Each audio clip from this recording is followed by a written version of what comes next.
Hello everyone, my name is Sarvesh and watching my YouTube channel. अभी देखो, personal classes का मेरे पास काफ़ी रिक्वेस्ट जो आ रही हैं, तो पर्सनल क्लासेस का मेरे पास फ़िलहाल टाइम नहीं मिल पा रहा है। ठीक है, ऑल दो जिसके पास 2 से 3 का टाइम हो तो कुछ दिन बाद उसमें हम शुरू कर सकते हैं। दोपहर को 2 बजे से 3 बजे तक का एक रख सकते हैं, लेकिन फ़िलहाल अभी नहीं। वो 2-4 दिन के बाद मैं कंफर्म कर पाऊँगा, लेकिन फ़िलहाल पर्सनल क्लासेस पॉसिबल नहीं हो पा रही हैं।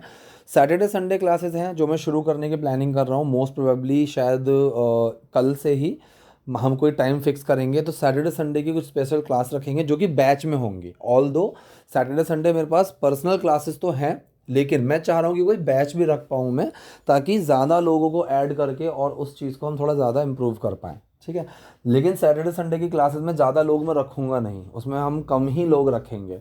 क्यों? क्योंकि ज़्यादा चीज़ें डिस्कस करने के लिए होंगी, क्योंकि पूरे वीक में वही 2 दिन का क्लास रहेगा उन लोगों का। तो वहाँ पर बच्चे हम बिल्कुल कम रखेंगे सैटरडे संडे वाली क्लासेस में। तो जो भी इंटरेस्टेड हो, आप मुझे ऊपर नंबर दिया हुआ है मैंने कॉर्नर में, आप मुझे व्हाट्सएप कर सकते हैं। और बाकी चलिए शुरू करते हैं आज की video.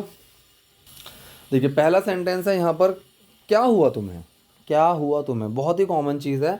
So what happen to you, ये पास्ट इंडेफिनिट में लेकर गए हैं सेंटेंस। ठीक है, अगर इसको ग्रामेटिकली देखा जाए बिल्कुल अंदर डिटेल में जाकर, तो ये सेंटेंस ग्रामेटिकली तो गलत निकलेगा। व्हाट हैपन, कई बार हम ऐसे बोलते हैं व्हाट हैपन, लेकिन कायदे में ये व्हाट हैज़ हैपन होना चाहिए, व्हाट हैज़ हैपन। क्योंकि जो चीज़ हुई पास्ट में, असर अभी भी है कि मूड ख़राब है, लग गई है, कुछ भी चीज़ है, तो वो सेंटेंस वैसे पास्ट इंडेफिनिट की जगह प्रेजेंट परफेक्ट में ही होने चाहिए। लेकिन बोलते ऐसे व्हाट हैपन टू यू, कि तुम्हें हुआ क्या है। अभी जो हमारा क्लास है उसमें बी बीन और बीइंग का टॉपिक शुरू होने वाला है। प्रिपोजिशन का भी उसके बाद टॉपिक होगा। अभी बच्चों की ही डिमांड थी कुछ कि सर बी बीन और बीइंग को पहले क्लियर करो, फिर उसके बाद प्रिपोजिशन को देखा जाए। हाँ, तो नेक्स्ट यहाँ पर सेंटेंस हमने दिया हुआ है, मैं तुम्हें कुछ समय से नोटिस कर रही हूँ। समय से का सेंस आ गया, टाइम से। तो जब भी आपके पास टाइम से का सेंस आ जाए, कुछ टाइम से, पिछले कुछ टाइम से तुम्हें नोटिस कर रही हूँ, तो यहाँ सेंटेंस क्या लगेगा? ठीक है, ये है present perfect continuous sentence. Has been, have been लगाएंगे, आई के साथ लगेगा have been. I have been noticing you, कुछ टाइम से, फॉर सम टाइम या फिर for a while. Some time की जगह आप वाइल का यूज़ करोगे तो वो ज़्यादा अच्छा रहेगा। तो मैं तुम्हें कुछ समय से नोटिस कर रही हूँ, I have been noticing you for a while. तुम सिर्फ अपने में व्यस्त हो, तुम सिर्फ अपने में व्यस्त हो। ठीक है, अपने में ही बिजी हो तुम। ठीक, तो इस सेंटेंस में एक्शन कुछ भी नहीं है, एक कंडीशन, एक स्टेट बताई जा रही है जिसको हम स्टेट ऑफ बीइंग बोलते हैं। तो यहाँ पर जो इज एम आर लगता है ये और कुछ नहीं है, बी की ही फॉर्म होती है। ठीक है, तो यहाँ पर बोला तुम सिर्फ अपने में व्यस्त हो, सो यू आर। तो पहले हम किसकी बात कर रहे हैं, फिर हेल्पिंग वर्ब, फिर वो क्या है वो चीज़ आ जाती है। So you are only busy with yourself, you are only busy with yourself. तुम ना बस अपने आप में ही बिजी हो, मुझसे बात भी नहीं कर रहे हो, मुझसे बात भी नहीं कर रहे हो। अब ये मैंने चीज़ कई बार बताई हुई है कि इंग्लिश में जिस चीज़ के बाद, सॉरी हिंदी में जिस चीज़ के बाद भी आ रहा हो, हिंदी में जिस भी टर्म के बाद भी आ रहा हो, इंग्लिश में आप इवन उससे पहले लगा दो। तो यहाँ पर बात भी, ठीक, तो तुम मुझसे बात भी नहीं कर रहे हो। अ, अ, अ, अब यहाँ पर देखो, तुम अगर होता तो you are not even talking to me. अब यहाँ पर इन्होंने क्या करा, इन्होंने सब्जेक्ट को हिंदी में ही खा लिया, मुझसे बात भी नहीं कर रहे हो, so not even talking to me. ठीक है, so not even talking to me पूरा सेंटेंस बनाना है। So you are not even talking to me, कि तुम ना मुझसे बात भी नहीं कर रहे हो। प्रेजेंट कॉन्टिन्यूस सेंटेंस है, उसी फॉर्म में गया है। क्या सब ठीक है? सब ठीक है ना? सब क्या सब ठीक है? So is everything all right? तो ऐसा क्वेश्चन आ गया जिसका आंसर हम यस या नो में दे सकते हैं। और जब ऐसा कोई क्वेश्चन आए हमारे सामने जिसका आंसर यस या नो में दिया जा सके, तो उसमें क्या होता है, हेल्पिंग वर्ब सबसे पहले आ जाती है। तो हेल्पिंग वर्ब क्या है यहाँ पर? हेल्पिंग वर्ब है इज। सब ठीक है ना? सब क्या सब ठीक है? So is everything all right? क्या कोई चीज़ तुम्हें परेशान कर रही है? अब देखो, फिर से वही क्वेश्चन आया, फिर से वही क्वेश्चन आया जिसका आंसर यस या नो में दिया जा सके। ठीक है, प्रेजेंट कॉन्टिन्यूस सेंटेंस है, रहा है, रही है, रहे हैं, तो इज एम आर हमारी हेल्पिंग वर्ब है। कोई चीज़ परेशान कर रही है, सिंगुलर है, something is there which is bothering me, which is disturbing me. उसी तरह से यहाँ क्वेश्चन है कि क्या कोई चीज़ परेशान कर रही है। Is, if is there something, is there something, ठीक है। तो इज लगा पहले, जैसे मैं बोलूँ देयर इज समथिंग, कुछ है, क्या कुछ है, इज देयर समथिंग। ये चीज़ छोटी सी है कि पानी की बोतल है फ्रिज में, so there is a water bottle in fridge. क्या पानी की बोतल है फ्रिज में, is there a water bottle in fridge. ऐसे ही इज देयर समथिंग, क्या कुछ है जो तुम्हें परेशान कर रही है। अब यहाँ पर जो का जो सेंस आ रहा है, मैंने बताया हुआ है, विच लगा सकते हो, वॉट लगा सकते हो, दैट लगा सकते हो, या फिर कुछ मत लगाओ, यहाँ पर कुछ नहीं लगाया। Is there something bothering you, which is bothering you. तो कुछ है जो तुम्हें परेशान कर रही है, क्या कोई चीज़ तुम्हें परेशान कर रही है। ये कह रहा है नहीं, हाँ, कुछ नहीं, बस थोड़ा सा काम का तनाव है। नथिंग, कुछ नहीं, नथिंग, बस थोड़ा काम का तनाव है, just a little work pressure.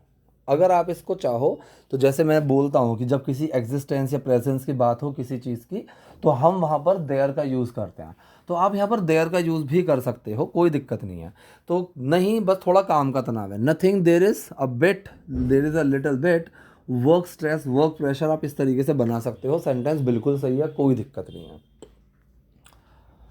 मैं तुम्हारी किसी चीज़ में मदद कर सकती हूँ क्या, ये चीज़ मैं कई बार बताता हूँ बच्चों को, आपको रटना नहीं होता है कि क्या शुरू में ही लगाएंगे, ऐसा बिल्कुल भी ज़रूरी नहीं है कि क्या जो होगा वो शुरू में ही होगा इंटेरोगेटिव में, वो बीच में भी आ सकता है, वो सेंटेंस के लास्ट में भी आ सकता है। तो आपको रटने की जगह समझना है कि ऐसा क्वेश्चन अगर हुआ जिसका आंसर हम यस या नो में दे सकते हैं, अगर क्वेश्चन कभी ऐसा आपके सामने आए जिसका सवाल का जवाब यस या नो में दिया जा सके, तो वहाँ पर हेल्पिंग वर्ब सबसे पहले आ जाती है। अब जैसे ये क्वेश्चन है कि मैं तुम्हारी किसी में मदद कर सकती हूँ क्या, अब इसका बोल सकते हो हाँ तुम कर सकते हो, फिर नहीं तुम नहीं कर सकती, तो यहाँ पर सबसे पहले क्या आएगा, can. So can I help you, क्योंकि ये सेंटेंस कैन का है, सकता है, सकती हूँ। So can I help you with anything, can I help you with anything, कि क्या किसी चीज़ में मैं तुम्हारी मदद कर सकती हूँ।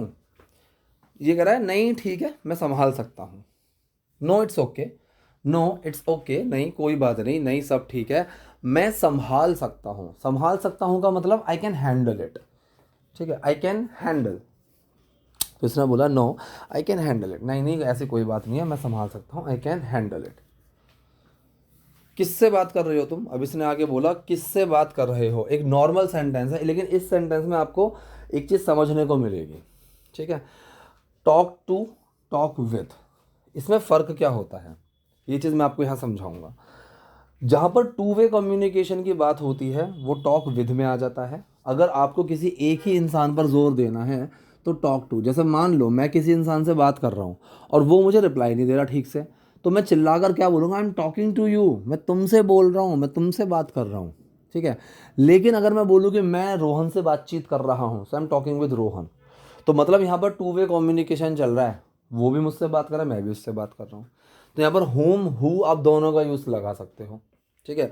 सो who are you talking to या फिर whom are you talking to, तुम किससे बात कर रहे हो। तो प्रेजेंट कॉन्टिन्यूअस का सेंटेंस है ऐसा क्वेश्चन जिसका आंसर यस या नो में नहीं दिया जा सकता। तो सबसे पहले क्या आएगा, डब्ल्यू एच वर्ड आएगा, ठीक है। डब्ल्यू एच वर्ड के बाद हेल्पिंग वर्ब आएगी, हेल्पिंग वर्ब के बाद सब्जेक्ट, फिर एक्शन की फर्स्ट फॉर्म में आई एन जी। तो सेंटेंस हमारा क्या बना, whom are you talking to. अब देखो ये चीज़ें आजकल होने लगी हैं, जैसे टू उन्होंने बाद में लगा दिया। फॉर कई बार होता है किसके लिए, फॉर हुम, ठीक है, किसके साथ, विद हुम। तो यहाँ पर पहले विद, टू, फॉर ये साथ में पहले लगा दिए जाते थे। जैसे यहाँ पर बन सकता है कि to whom are you talking, ये बन सकता है। लेकिन अभी क्या करने लगे हैं, अभी डब्ल्यू एच वाला वर्ड पहले लगा दिया जाता है और जो प्रिपोजिशंस में यूज़ होते हैं टर्म्स, उनको हम लास्ट में लगा देते हैं। So whom are you talking to, who are you going with, तुम किसके साथ जा रहे हो, ठीक है, ऐसे। मेरा एक दोस्त है, ज़्यादा मत सोचो। यहाँ पर देखो समझने वाली चीज़, it is one of my friends. इस छोटी सी टर्म में मैं आपको दो चीज़ें सिखाने वाला हूँ। सबसे पहला, अगर किसी चीज़ का जेंडर स्पेसिफाई नहीं है तो आप ह्यूमन के लिए इट का यूज़ कर सकते हो, लेकिन अगर जेंडर स्पेसिफाइड है तो इट का यूज़ मत किया करो, ठीक है। जैसे मान लो मैं बोलूँ इट इज़ मी त्रिवेश, तो यहाँ पर इट नहीं यूज़ होगा, यहाँ पर आप दिस लगाओ या दैट लगाओ, इट का यूज़ नहीं करना है। इट इज़ राहुल, बिल्कुल गलत है, इट इज़ राहुल बिल्कुल गलत है। तो यहाँ पर दिस इज़ राहुल या फिर दैट्स माई फ्रेंड राहुल आप ऐसे यूज़ कर सकते हो, ठीक है।